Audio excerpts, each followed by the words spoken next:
We're here with Dave Tina, and he's the president of the Greater Las Vegas Association of Realtors, and we're talking about the housing statistics that the GLVAR turned out for the month of June. So, Dave, this month, what were the big takeaways that you had? So we're still trending in the inventory shortage that we've been seeing.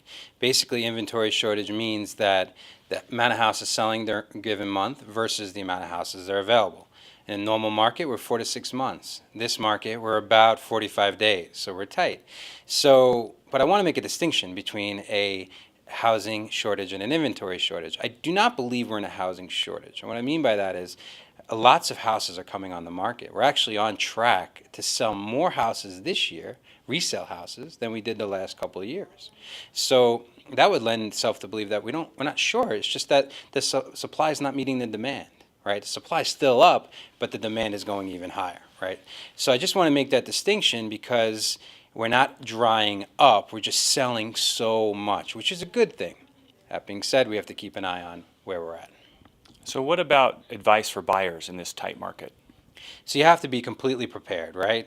So basically, you have to make sure that you're pre-approved, you know what you want, you've prioritized what you needed before you even start the search. Because when your house that you want comes available, if you don't jump on it quick, put a ring on it, it's going to be gone. So you have to make sure that when you see it, don't negotiate too much, come in with a strong offer, be sure what you want, and get it. What about our prices? What's happening there with home prices? It's a great question. We saw a 2.9% jump, a 3% jump from May to June. We went from $250,000 median price to a $257,350.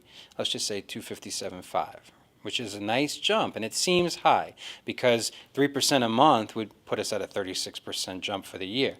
Fortunately, we're not on that trend. We are stable, and if you look at year over year, we're 10% up from 2016.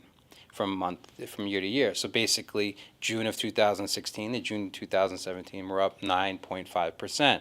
Why is that important? It's important because the past 6 months, we've been seeing that 9 to 11% year over year appreciation. That's where I feel comfortable, right in that spot, because there's a stabilization of that 10% jump. What about the velocity, the pace of sales? How's that going right now? That is something that you definitely have to keep an eye on, and it plays into the fact of putting a ring on it when you find your house. Single-family homes, 68.5%. Let's just say 70% of homes are going into escrow. So basically getting put on the market, getting an offer, and going into escrow within 30 days. That's 7 out of 10 houses in escrow within 30 days. Condos and townhomes are even more aggressive. 75% are going into escrow within 30 days. So what that is showing us is that people aren't waiting. Just like I said, they're getting an escrow quick. So what you have to know as a buyer's agent, you have to communicate these statistics to your client to prove to them that, hey, listen, you may want to be careful on how you negotiate. Here are the statistics. If you don't believe me, look at the statistics. The numbers don't lie. From a seller standpoint, you have to look at it like, wow, I'm not getting an offer in 30 days. I'm losing 7 out of 10 buyers. I'm not getting an offer in 60 days. I'm losing potentially, it's 85% of houses go into escrow in 60 days. I'm losing almost 9 out of 10 buyers. So I may have to lower my price or change something. The statistics will help you get that done. Thanks for your time today, Dave. Good advice. Thanks. Appreciate it.